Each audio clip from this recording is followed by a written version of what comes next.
Yo, what's going on, everybody? Welcome back to Slope Club. Welcome back to another video where we talk about an idol album.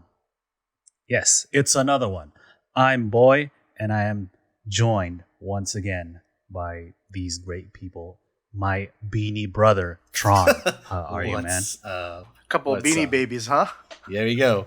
Of course, we have the Josh, a box Oh, that's himself, me. Josh. Howdy, y'all. And Jimmy is back in a tank top. What's up, dude? What's up, guys? Thank you for having me back. All right, so in this episode, we are going to talk about an album by the punk rock band that don't have instruments. We're going to talk about KiLLER BiSH.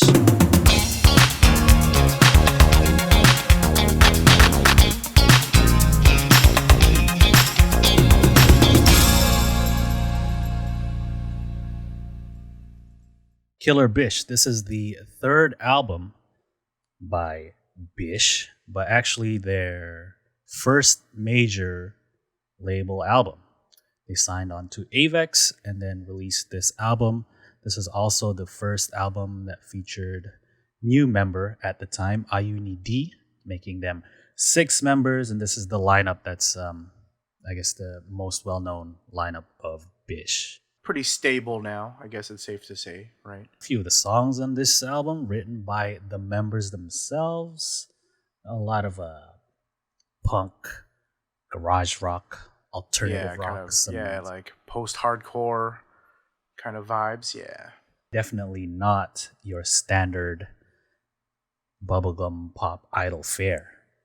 So this is actually the album that was out when I first got into BiSH, because I'm coming from the end of I got into JPop idols through AKB and stuff, right?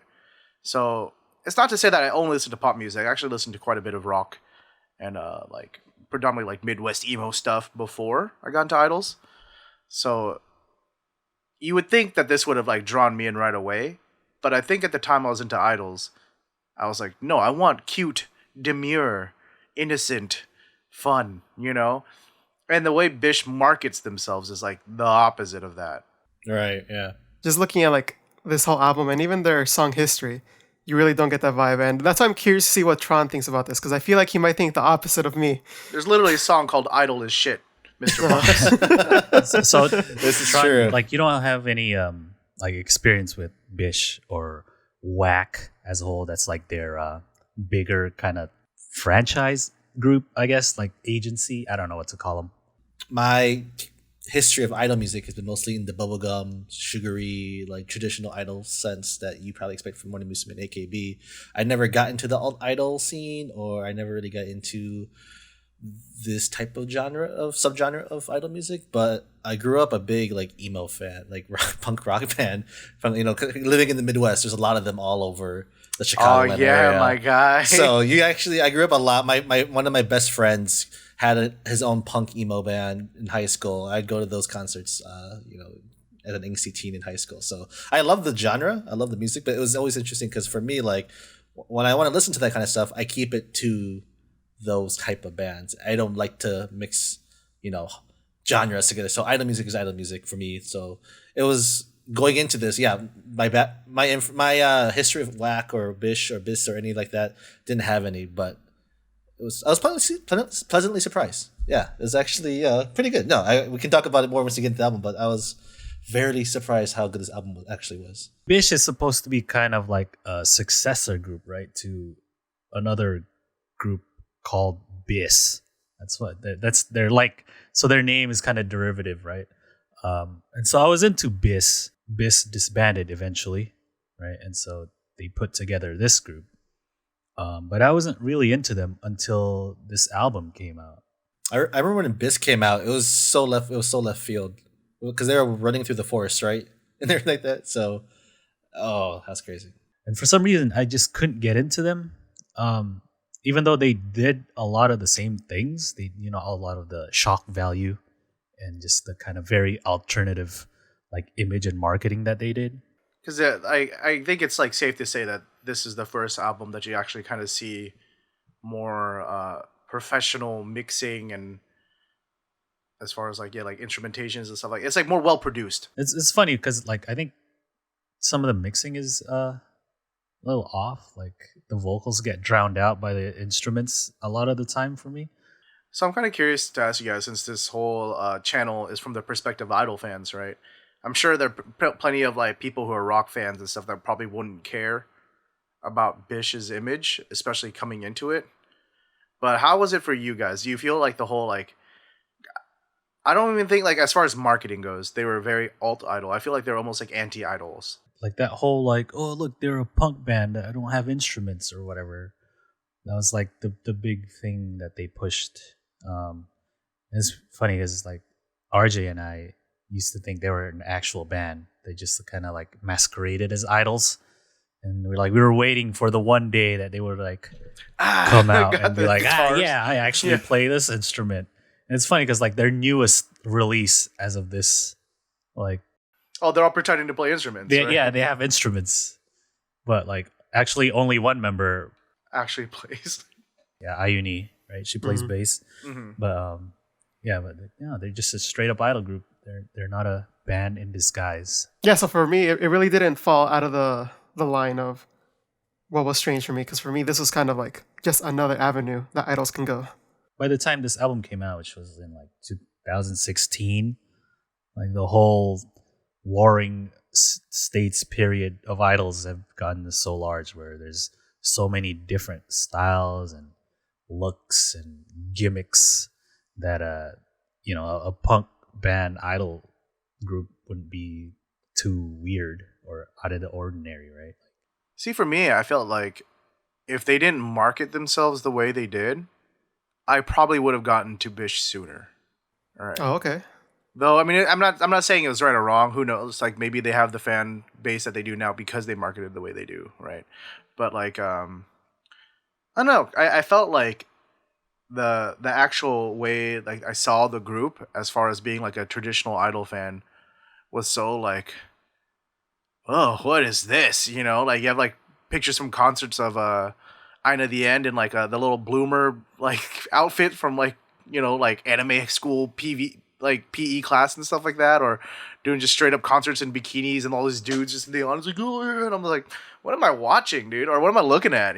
So I was just like, this isn't for me. And it's not to say like like the mainstream groups don't do sketch things, but I was just like, it's for me because I was so exposed to everything else that they were doing. It's so much easier for me to be like, okay, it's not what the group is all about, right? But then like actually listening to their music was like completely different. I felt like their music was much more approachable than the image. I was watching a variety show where their music producer Matsukuma Kenta was on, and he was talking about his songwriting process and everything like that.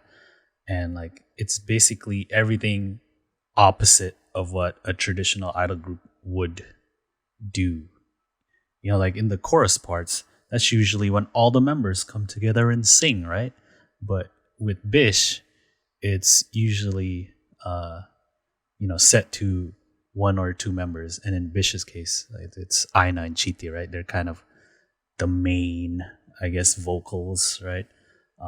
And so, yeah, and then the members writing their own lyrics and making it very personal to themselves.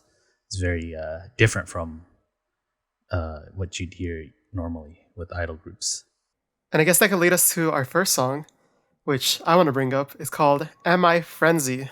Oh, I thought you were going to say the first actual song. I was like, that's not the first song. Now, I want to bring up this song because that one kind of goes like a kind of call response instead of the song itself. Because, this song is about like a teacher and a student and how like it's the perspective of a student who no one understands. And the teacher's like asking these questions and the student's like giving these different replies, but they still don't understand.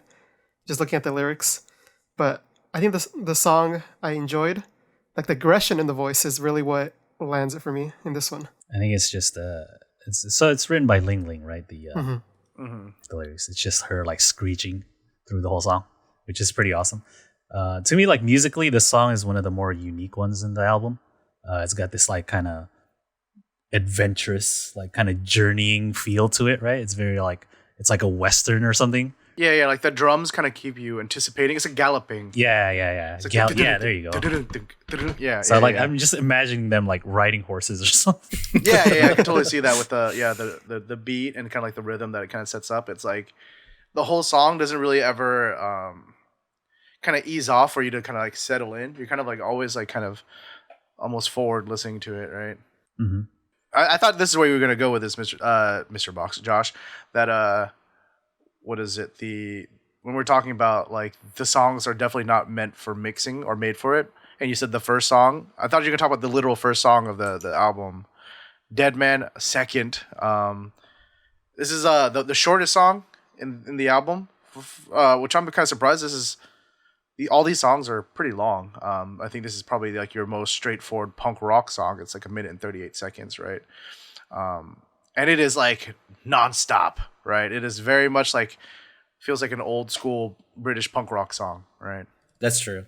Yeah, like going into this album, like I said, no background of Whack at all, and their artists. I listened to the first song. It's like, this is what we're gonna be in for the Yeah, the I next think it really 13 that. songs. I'm like, all right, let's go. Yeah. settle in.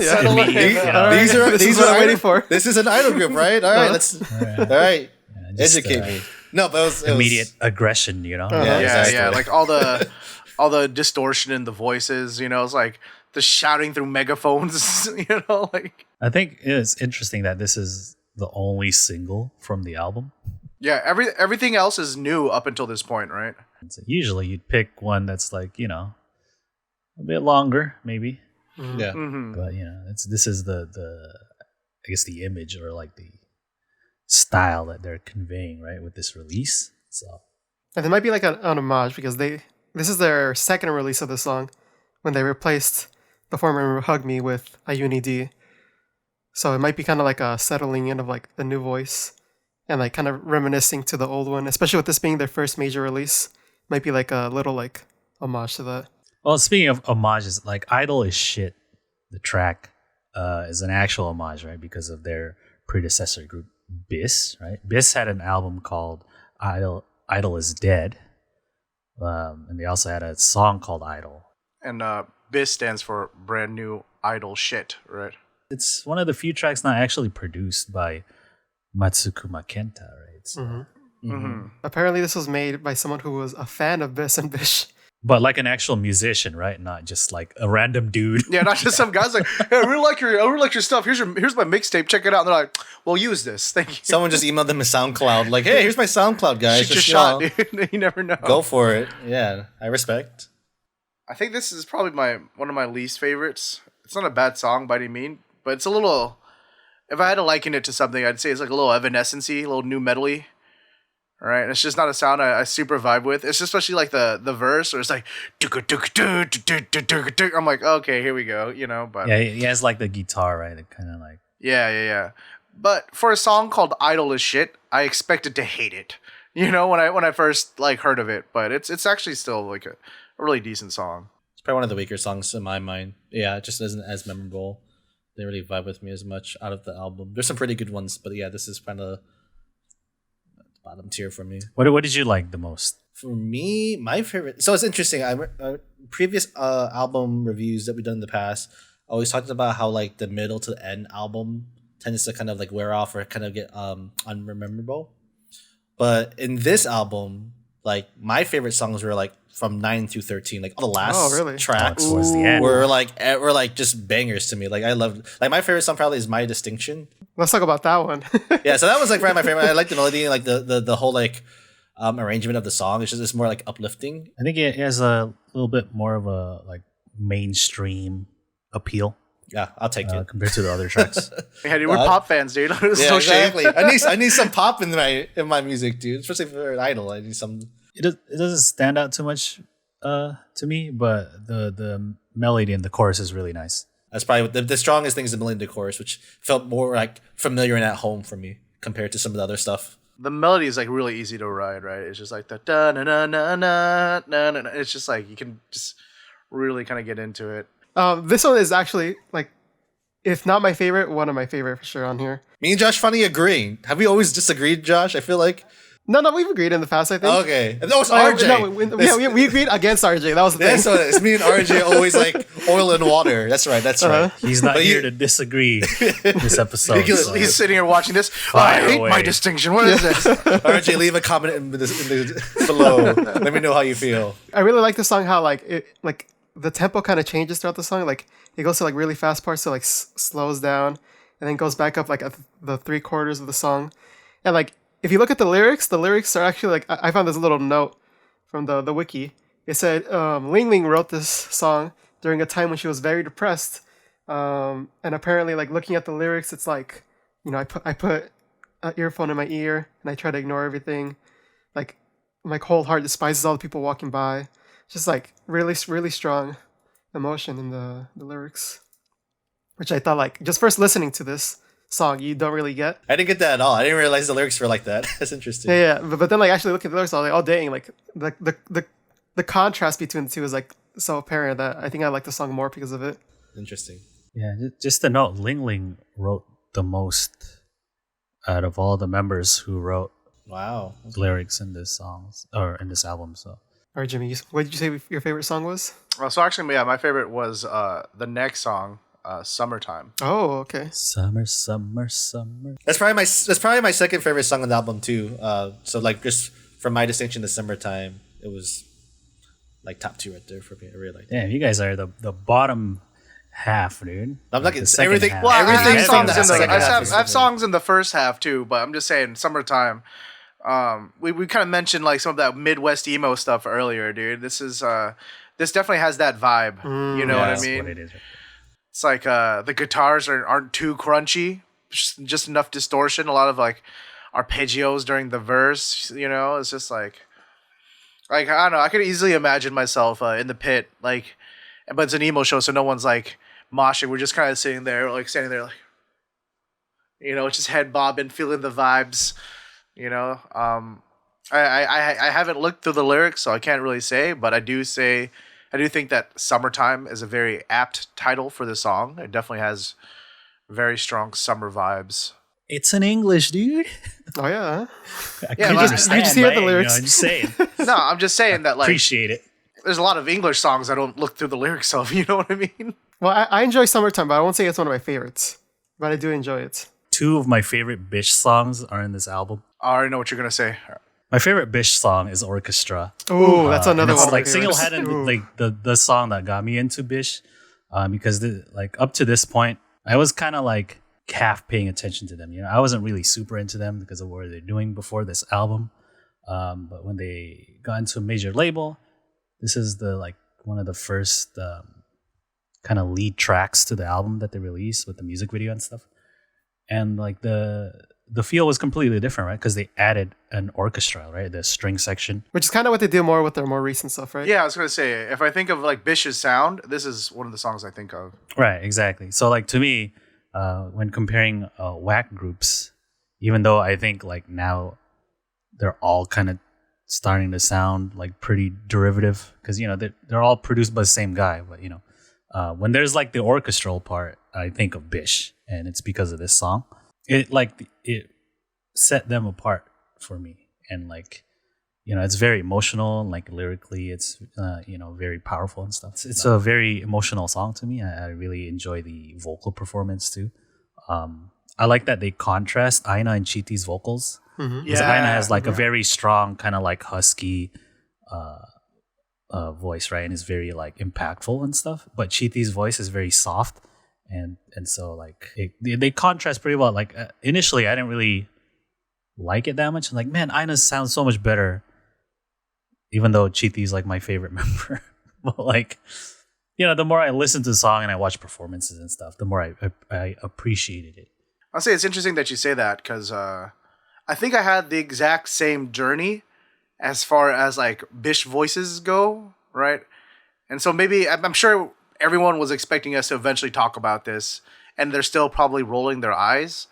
But Aina the end, right? Like her voice is just like it's so unique, right? It's like it's probably like she's in my top 3 idols who I can listen to sing forever, right?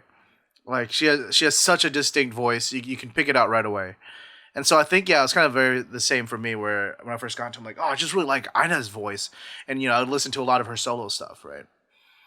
But then like I think the more you start listening to it, you eventually kind of start appreciating the balance that Chi-Chi's voice kind of plays, right? Like a lot of their songs end up kind of almost being like duets, right? Where if anything, I think that's like some people's complaints, right? That it kind of features the two of them so prominently, and maybe not the rest of the other four members as well.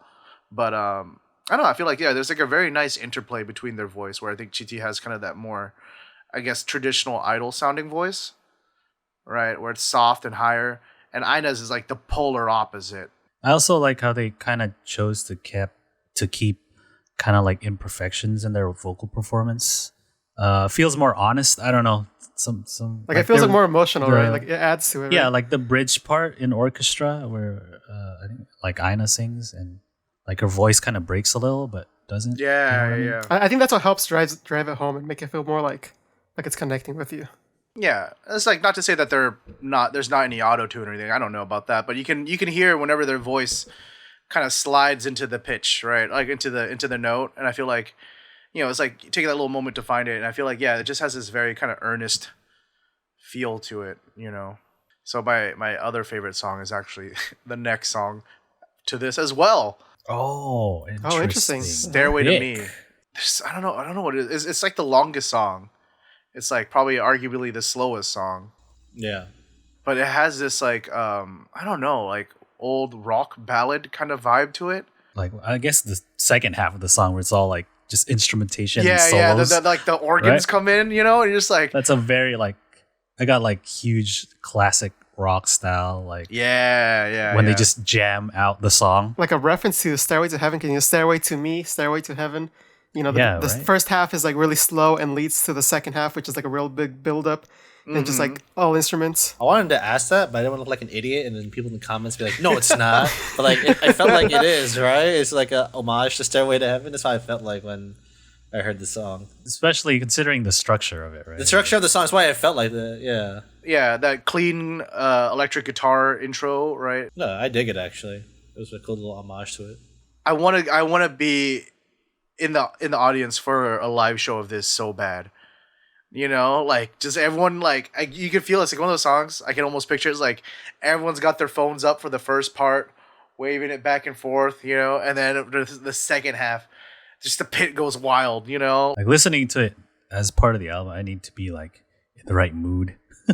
Yeah. Like, I think where it fits in the album is not that great. I would probably push it down a few more tracks, but as its own standalone song, it's definitely one of my favorites. Like, I don't know, it's one of those songs that like takes you on a journey. You know what I mean? All right, let me talk about one of my other favorite songs that I like here. It's Honto Honki. Oh, that's my other pick. Are we gonna finish this video with 13 favorite songs, guys? No, I say I only have 2 in this song or in this album. Okay. Fair. All right, this one really driving, good rock vibe all the way through, and I think the chorus is really like what really drives it for me. It's really BiSH sound. Like this chorus, I think it really connects with it, and like even looking at the lyrics, it's like I don't know if I'm living yet, but don't worry, I'm only 17. I'm only 17, and then they grow older and like, well, I'm 20 now, and I still don't know. But you know what? It doesn't matter. I'm just gonna start. So it's kind of like a little bit uplifting in that point. I especially like the opening line. It's like everyone made fun of me. It's like fuck you, man. And then the song launches. That's so cool, man. Especially because this is fronted by Ayuni, right? Like Ayuni's the new member. Yeah. She wrote the lyrics. Mm-hmm. Yeah, so very prominent in this song. Also, the blast beats, bro, just goes hard off the bat. Yeah, dude. The other best BiSH song. Yeah, I'm really glad that we went back and listened to this because I was talking to the guys before we recorded. Gorilla BiSH was like my first full BiSH album that I actually listened to, and so I don't know. There's a few, like I knew Honto Honki for sure and Orchestra, but there's a lot of other like songs that I just I don't know. I guess I never really gave enough time for. I think I'm the same way. Like I completely forgot. don't even remember Stay Away to Me, but then I listened to it, I was like, why don't I remember this song? And like other songs like Hey Gate, for example, was another one that was like, I feel like I should have known this by now. Hey, it's not bad. It's fun.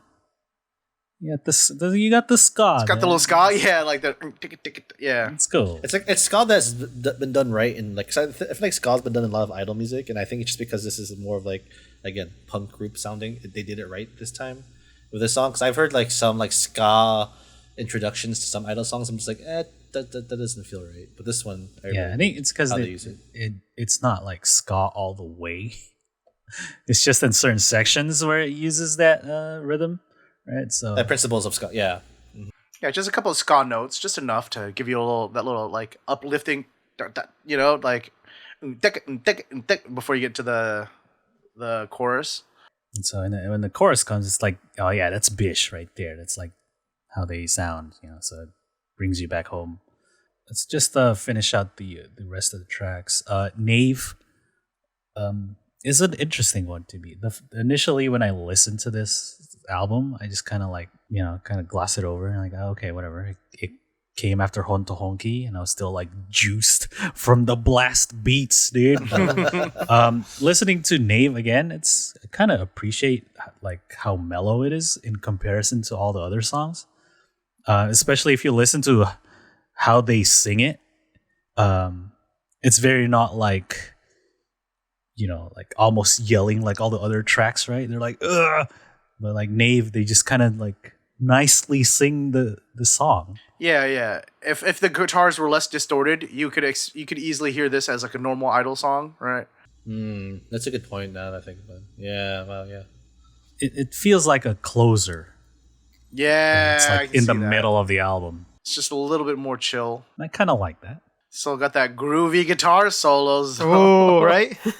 But let's talk about the actual like closer, right? Ikite yokata to you no nara. This one is very mainstream sounding to me. That's why I liked it a lot, I guess. I don't know. It was a good closer. It's probably really good. Yeah, I think it works. Yeah. I'm comparing like the rest of the songs that we did, and like how like sometimes we're like, oh, I don't know if they should have like ended the album with the song, but I feel like with this one, it's like, oh, this was a good one to end on. It leaves it on a good note. 100% agree. I mean, this is a good way to cap off the album. Yeah, it's like a little bit more of a classic rock song, right? I get like Pillows vibes from it. Oh. Yeah, it has that like I never thought about that. Yeah. Yeah. It has that like everybody can sing along. Yeah, to exactly, it kind of thing, exactly. Right? So like in that sense, it works pretty well as a closer to the album. Especially like how they mixed electric guitar with acoustic guitar in the little sections. I was like, yeah, nice. That was good. Okay, so how about we talk about First Kitchen Life? Now for this one, I think this one really gives off like the early Whack vibes. Like it isn't like more modern. I feel like this is more back to their roots, if that makes sense. Like more of the punk vibes, right? Straight up like punk. I really like the chorus of the song. The chorus really gets me for this one. Because the beginning of the song, yeah, again, you're going from the first song, Dead Man Second, which is just all just like British punk rock. Like, okay, we get into it. And then the second song is interesting. But yeah, I really like the chorus on this one. I think for me, like this one might be the weakest one for me. Maybe it just didn't mesh with me that much. But I feel like this one was like compared to like everything else, which is really good. I feel like this one kind of like falls flat to it. I feel like it's a little bit more the most straightforward. It's like a straightforward punk rock song along with like the Dead Man Second, right? Yeah. I feel like this is one of the ones that would be like very enjoyable live. Because it makes me want to fight someone, you know. And not to say I would fight someone, but I just want to be in the pit going ham on this song, you know. Like you see Jimmy, like, yo, you want to throw hands? Want to throw hands, dude? Yeah, let's throw hands, dude. Oh, he's listening to First Kitchen Life. Yeah. And did we talk about Throwaway yet? Yeah, Throwaway is also pretty straightforward. So how fitting. I'm just kidding. I actually like this song too. Yeah, I think this one felt a little bit fresh, if that makes sense. Like compared to some of the other songs, I feel like it was a breeze of fresh air for me. I do like the mixing of vocals, like at the end of the song. I think if they experimented with that a little bit more throughout, I feel like I would have liked the song a little more. I initially liked this song a lot. I think when I first heard it, I can't remember when, but but I think it's because it features Aina so prominently. Mm. I don't know. Now it's like I like it, but it doesn't quite stand out to me as much anymore. Yeah, it's. I mean, it kind of reminds me of their older stuff, which I think are better. So All right, should we go into the scoring now that we've looked at all the songs?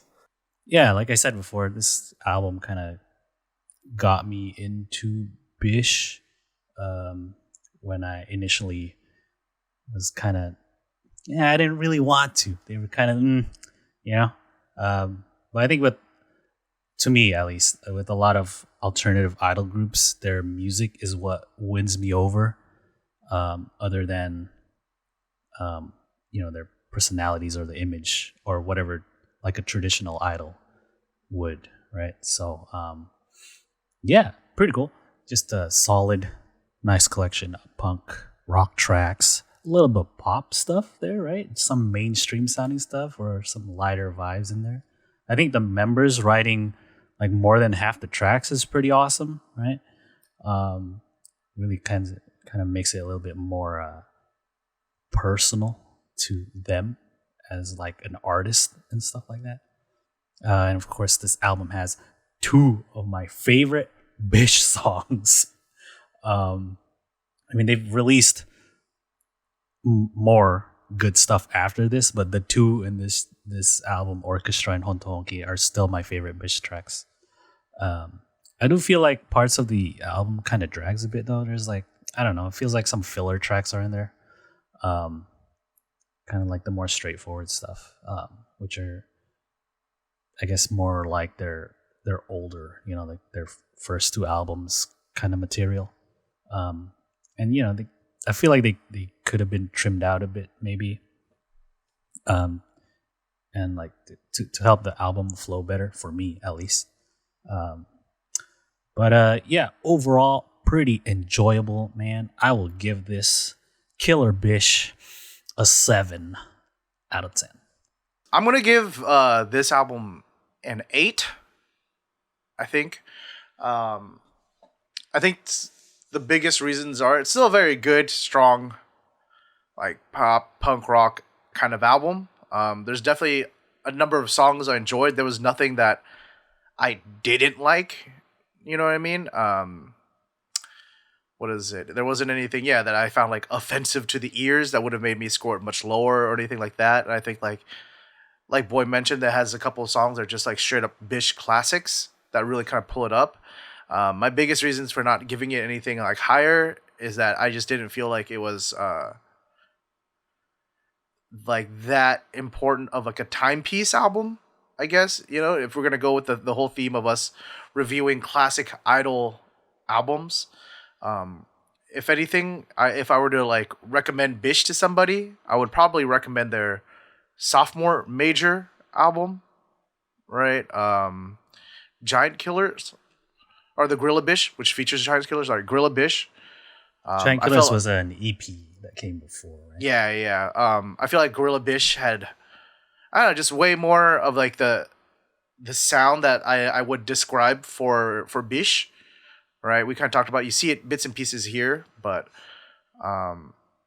yeah, but still like just like a great album on its own, just kind of lacking that impact. I would also give it a 8 out of 10. And I think my reasoning for this is I'll agree with Jimmy. I feel like I enjoyed Gorilla BiSH a little more.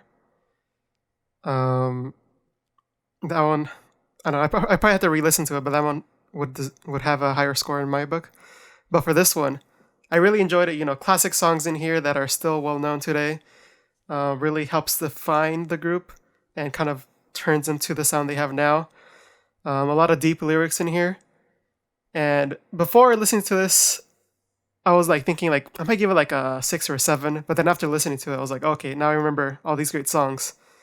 And it helped me revisit it. And I think just what they did overall, what the producers did, and even the two guest producers, I think they did a good job with this. And just what they produced later on, I think just worked off of this and were able to make even better music.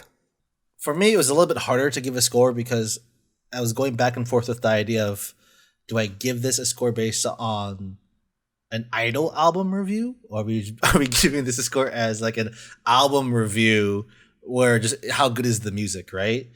because like if you go back to like how I feel about idol music and like my journey and just my history of idol music, this definitely would not be anywhere in my purview for like something I want to listen to. But essentially, I went more so the fact that there's some really good album songs on this. I really enjoyed the production and some of the songs that are on this album. I'm adding to my collection. So I gave it a 7 out of 10. That's the score that I'm going to be running with it. I think some of the songs that, like I said, I've never listened to any BiSH album or any WACK album in the past, but I've always had this misconception of alt idol music as like something a lot more experimental and just a lot more like left field. But I was pleasantly surprised listening to this album and how much more of just like a punk pop rock roots that some of these songs had that I definitely vibe with growing up, during my high school years and listening to a lot of like punk emo stuff. So I definitely enjoyed it. Give it a solid 7 out of 10. And all the scores combined, that makes a 7.5 out of 10, which rounded up is an 8 out of 10. So this album gets an 8 out of 10 from us. Look at that. Round of applause, everyone. Hooray. It doesn't suck. Yeah.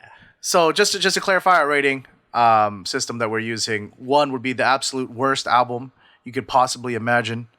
10 is like the best thing ever, literal like honey to your ears, and 5 would be dead center average. Thank you guys so much for watching. If you're interested in learning more about idols and just watching more idol content, make sure you subscribe.